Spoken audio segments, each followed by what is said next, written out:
All this week, we're honoring teachers for the good work that they do. This happens to be Teacher Appreciation Week, and today happens to be National Teachers Day. So now more than ever, our Coastal Bend teachers deserve our praise and thanks. Our Marissa Cummings has this report. Alanis Z says a huge shout out to West Oso Monica Pena Kindergarten Class of 2020.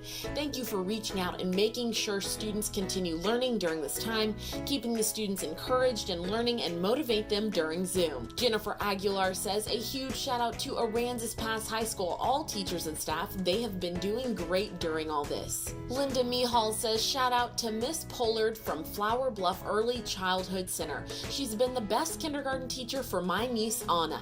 Melissa Sanchez says shout out to Mrs. Crow from Jones Elementary.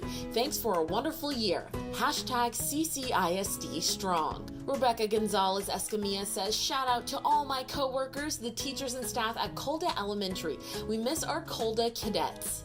Elizabeth Rios says shout out to all the Bobcat teachers at Sam Houston Elementary School, especially to Miss Butler, 4th grade teacher. She's really helped my grandniece come out of her shell this year.